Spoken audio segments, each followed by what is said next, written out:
Okay Akash, நானும் உங்களை ரொம்ப நல்லா இருப்பீங்க. நல்லா இருக்கீங்களா? நீங்கள் எல்லாரும் நல்லா இருப்பீங்க நம்புகிறேன். ஆக்சுவலாக இந்த வீடியோ பண்ணுறதுக்கு முன்னாடி நான் சாப்பிட இருந்தேன். ஆனால் எனக்கு வந்து சாப்பாடு இறங்கலை. எனக்கு உடம்புலாம் ஒரு மாதிரி இருக்குது. இந்த வீடியோ பண்ணிட்டு தான் நம்ம வந்து சாப்பிடணும் அப்படிங்கிற மாதிரி எனக்கு மனசு தோண்டிகிட்டே இருந்தது. ஆக்சுவலாக அது என்ன விஷயம் அப்படின்னா, இந்தியாவில் ஒரு ஒரு கேவலமான செயல் நடந்திருக்கேங்க. ரொம்ப மனசுக்கு பாரமாக இருக்குது. அது என்ன அப்படின்னா, ஃபிராண்டா அப்படிங்கிற இன்டர்நேஷ்னல் ரைடர். அவங்க வந்து ஹஸ்பண்ட் ஒய்ஃப் 2 பேருமே வந்து இன்டர்நேஷ்னல் லெவலில் ஒரு 50-60 கண்ட்ரிக்கு மேலே போயிட்டு வந்துட்டாங்க. இந்தியாவுக்கு வந்திருக்காங்க. இந்த மந்த்தில் இந்தியாவுக்கு ரைடு பண்ண வந்திருக்காங்க. ஜார்க்கண்டில் என்ன இருக்குன்னா, அவங்க ஒரு கேம்ப் பண்ணி அங்கே தங்கி இருந்திருக்காங்க. அப்போ வந்து ஒரு 7 பேர்கிட்ட வந்து அவங்கள அடித்து போட்டு அவங்கள்ட்ட இருக்கிற பணம் எல்லாத்தையும் எடுத்திருக்காங்க. அது மட்டும் இல்லாமல் அவருடைய மனைவியை வந்து, அந்த ஃபிராண்டர்ஸ் அப்படிங்கிற அந்த லேடியை வந்து 7 பேரும் சேர்ந்து கற்பழிச்சிருக்காங்க. எவ்வளோ கேவலமாக இருக்குது. இதில் அவங்களுக்கு அடி ஹஸ்பண்ட் பல்லெல்லாம் உடச்சிருக்காங்க. அது வீடியோஸ்லாம் பார்க்கும்போது ரொம்ப கஷ்டமாக இருந்தது. அவங்க எவ்வளோ கனவுகளோட வந்து இந்த மாதிரிலாம் ஒவ்வொரு கண்ட்ரிலையும் நம்ம அச்சீவ்மெண்ட் பண்ணணுங்கிற ஆசையில் வந்திருப்பாங்க. ஆனால் இந்தியாவில் வந்து அது ஜார்க்கண்டில் சும்மாவே சொல்ல தேவையில்ல. வடக்கு சைடு வந்து நமக்கு இந்தியா தமிழ்நாடை பொறுத்த வரைக்கும் வடக்கு சைடில் எப்படி இருக்கும், நம்மளுக்கு ஓரளவுக்கு நமக்கு வந்து அந்த ஒரு கணிப்பு இருக்கும். அங்கே போய் மாட்டிட்டாங்களே அப்படிங்கிற ஒரு செம்ம ஒரு இது எனக்குள்ளே இருக்குது. ரொம்ப கஷ்டமாக இருக்குது. அது ரொம்ப பாரமாக இருக்குது எனக்கு. அது மட்டும் இல்லாமல் இந்தியாவில் வந்து கேஸ் வந்து அவ்வளோ சீக்கிரத்தில் வந்து எதையுமே வந்து சொல்லிட மாட்டாங்க. ரொம்ப இழுத்துட்டு போவாங்க. இந்த ஒரு விஷயம் வந்து பெருசாகவும் பேசவும் இல்லை. உண்மையாக தான் வெளில வரும். பார்க்கலாம் இதை பற்றி என்ன நடக்க போகுதுங்கிற அடுத்தடுத்த இது என்ன நடக்குதுன்னு தெரிஞ்சுக்கலாம். ஆக்சுவலாக வந்து இதில் ஒரு நல்ல விஷயம் என்ன அப்படின்னு கேட்டிங்கன்னா, அவன் ரேப் பண்ணதோட மட்டும் இல்லாமல் கொல்லலை. அதான் ஆக்சுவலாக இங்கே இருக்கிற ஒரு விஷயமே.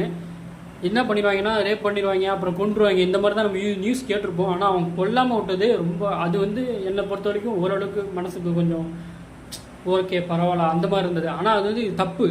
இது வந்து நடக்கக்கூடாது. இந்தியாவில் இந்த மாதிரி நடக்குது. இது தயவு செஞ்சு இது பெரிய ஆக்ஷனே எடுக்கணும். இது சொல்லும் போது எனக்கு என்ன ஞாபகம் வருதுன்னா, ஜெர்மனியில் ஒரு கேஸ் ஒன்று நடந்துச்சு. அவங்க பேர் மரியான்னு நினைக்கிறேன், ஞாபகம் இல்லை. அவங்க வந்து 49 வயசு நினைக்கிறேன் அவங்களுக்கு. அவங்க பொண்ணு வந்து 7 வயசு பொண்ணு.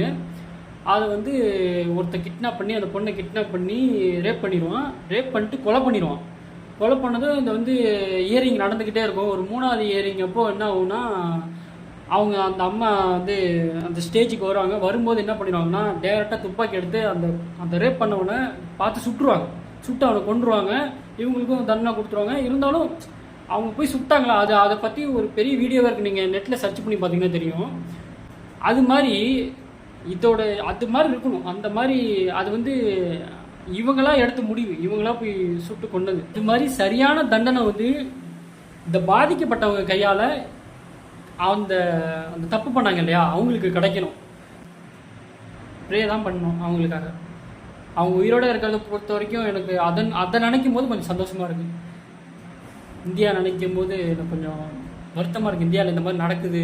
ஏன்னா இது மாதிரி நிறைய டூரிஸ்ட்டுக்கு வந்து நடந்துகிட்டு இருக்குது. சில நியூஸஸ் எல்லாம் பார்க்கும்போது ரொம்ப கஷ்டமாக இருக்குது. சில இடத்துல வந்து தப்பாக இது பண்ணுறது அந்த மாதிரிலாம். இன்னமும் சொல்கிறேன், இதை பார்க்குற தமிழ்நாட்டில் இருக்கிற சில பேர்கிட்ட நான் சொல்ல விரும்புகிறேன். இந்தியாவில் இந்த வடக்கு சைடு நீங்கள் போகிறீங்க அப்படின்னாலே தயவுசெய்து கேர்ஃபுல்லாக இருங்க. அவ்வளோதான் என்னால் சொல்ல முடியும். இந்த வீடியோ பண்ணாமல் எதாவது இருக்க முடியல. இந்த வீடியோவில் தப்பாக பேசியிருந்தேன், என்னை மன்னிச்சிடுங்க. செம்ம கெட்ட வார்த்தையில் கோவம் பயங்கரமாக வந்துச்சு. ஆனால் நான் எதுவுமே என்னால் சொல்ல முடியாது.